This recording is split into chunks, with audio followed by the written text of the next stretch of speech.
Hi, and welcome to the Aging Answers podcast. I'm Rob Faubion at Age of Central Texas. We are a regional nonprofit organization that serves older adults and family caregivers. And every month we bring you the Aging Answers podcast to help you in your journey as you grow older. Our Aging Answers podcast is brought to you by HEB because no store does more for older adults and family caregivers in Central Texas than my HEB.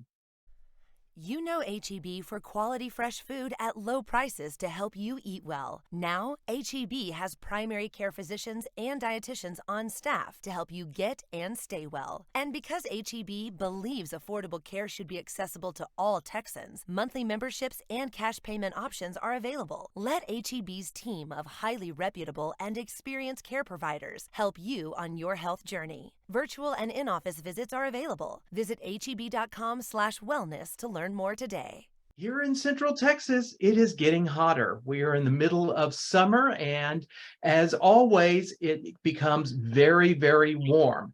And that can be quite dangerous, especially for older adults. So today we're going to talk about heat illness and the dangers of heat here in Central Texas and what we can do to protect ourselves. Joining us is Joy Jenkins, who is our nurse at our Williamson County Thrive Social and Wellness Center. Hello, Joy. Thank you so much for joining us today. Hello, thank you for inviting me for this important discussion, especially right now in this heat.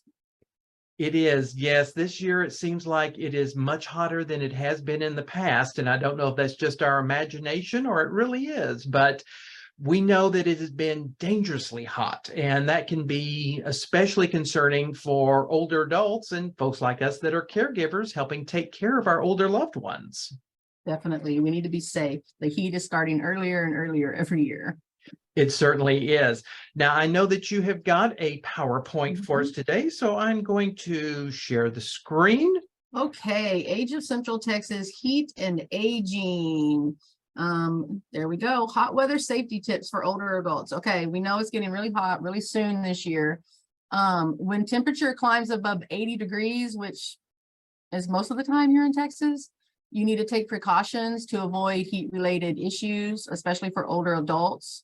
Every summer, more than 600 Americans die of issues caused by excessive heat, and we've already seen these deaths have already started this year, which is early. Older adults and those with disabilities are at especially high risk. How to stay safe when it's too hot. As Texans, a lot of us know this, but it's always good to go over this information. Stay away from the direct sun exposure as much as possible. Try to do your activities early in the morning or in the evening. Any exercise, running, walking, try to do it early morning or after dark. Stay hydrated, drink water. Gatorade's fine, but good old plain water is the best. Try to avoid the caffeine and alcohol. They make you urinate more, so that can dehydrate you. Dress appropriately. Loose light colored clothing. Hats are great. I've started wearing a hat. It really does help. Use that sunscreen. It says with SPF of 15 or higher. I would recommend higher, but you know, which some sunscreen is better than none, so whatever you have, use it. Air conditioning. Spend as much time as possible in air conditioned spaces. I know that for some people we don't have air conditioned spaces. Look at your local communities. There's usually libraries you can go to cool off. Just look around. There's places you can go to cool off. If you're really overheated, take like a tepid shower, not cold. That could shock you a little bit. Just kind of a room temperature shower or bath, or use a wet washcloth. And you can put it like on your wrist, your ankles, your armpits. Those are the best places to get the most cooling for your body. And with that sunscreen, remember to keep applying it because there's no such thing as a waterproof sunscreen. There's not. They'll try to say that, but it wears off. I would recommend every couple of hours, even more every hour if you're a lighter, but every couple of hours, especially when you're in the water. How to spot and treat heat-related illness. Syncope. Syncope would be fainting, and heat syncope is fainting caused by high temperatures. With this, you'll feel dizzy usually first. You might start to have tunnel vision or see like black and white. If you feel that, lie down, put your feet up in a cool place and drink some liquids, drink some water. Dehydration is one I deal with a lot here at the center. It's a loss of water in your body and it can be serious. I've noticed my older adults, their sense of thirst isn't as good as it used to be, and they forget to drink water sometimes. Please remind them and encourage them to drink water. Signs of dehydration is weakness, headache, muscle cramps, dizziness, confusion, and passing out. Sports drinks are fine, electrolytes. They play a key role with your heartbeat. So water is great, but you can drink the Gatorade. If you do not feel better after drinking some fluids and resting, call 911. If you have a medical condition like heart failure or take diuretics, you should follow up with your healthcare provider because that can be more serious for those people. And point here is drink water, not tea, not tea, not Coke. soft drinks. No, I mean, you can drink the Gatorade. It's great. It has electrolytes, but water will do just fine. Just try to stay away from caffeine. Right, because caffeine will dehydrate you faster. It makes you urinate more. Yeah, it does. It really does. Heat exhaustion. So we're going to talk about heat exhaustion versus heat stroke.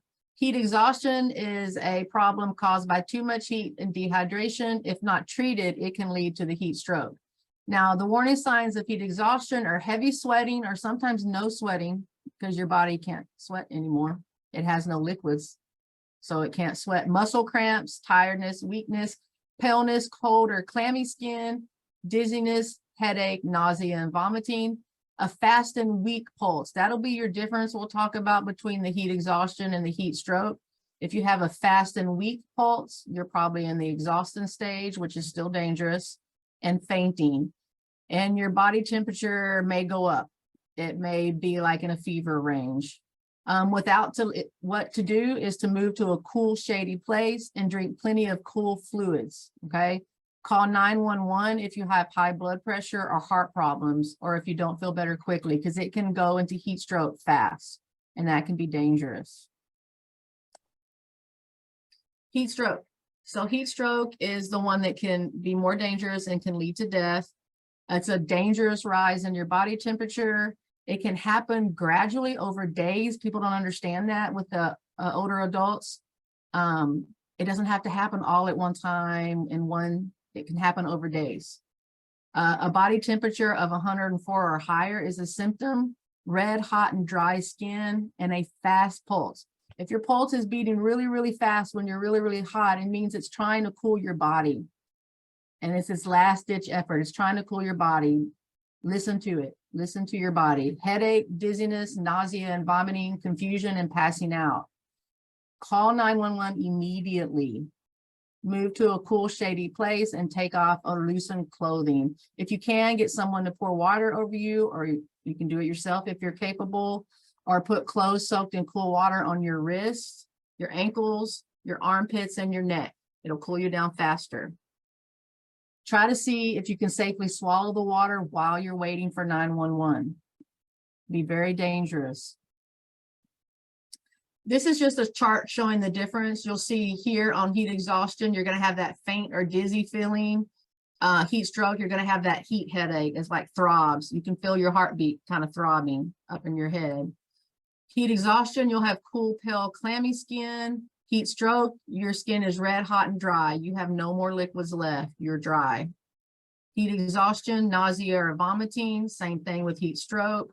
Here's the pulse. Heat exhaustion, you have a weak pulse. Heat stroke, you're going to feel a strong pulse. You're going to feel it.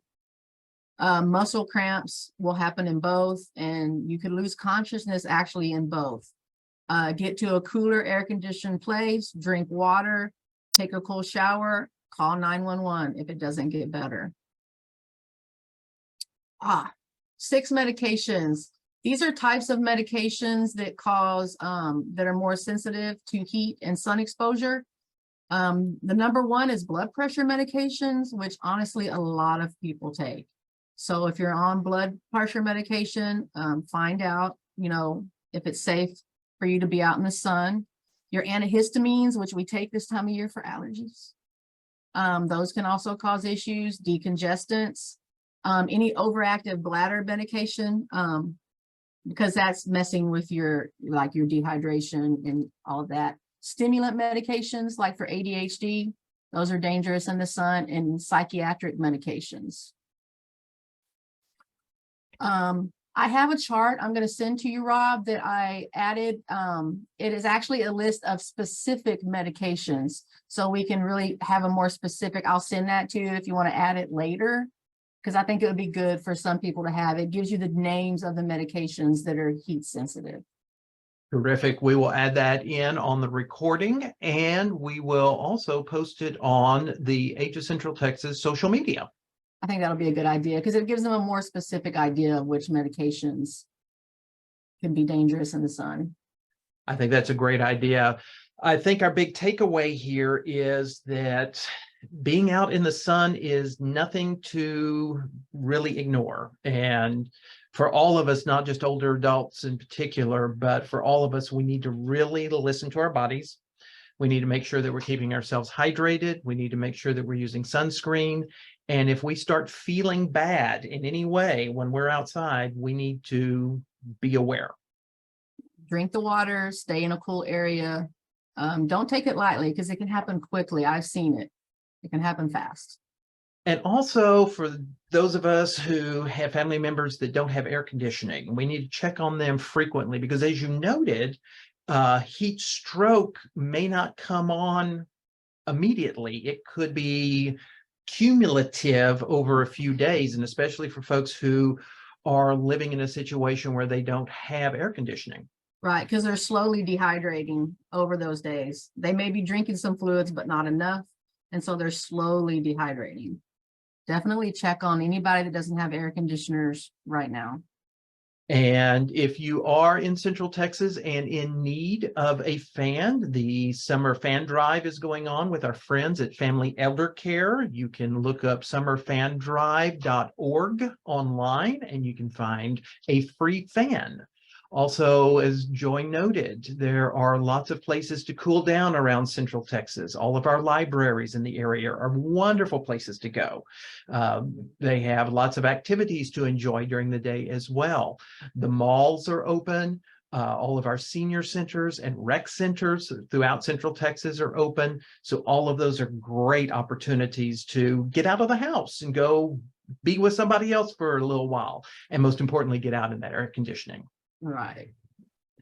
Joy, thank you so much for joining us with this information. It is vital for us here in Central Texas, especially here in the summertime. So it's great to remember that we need to be drinking lots of water, protecting ourselves in the sun, and trying to stay cool as much as we can. Yes, please. And thank you for joining us once again for our Aging Answers podcast. We bring you this once a month, and you can see all of our Aging Answers podcasts on our YouTube channel. And we hope that you have a very safe and a wonderful rest of your summer. Take care.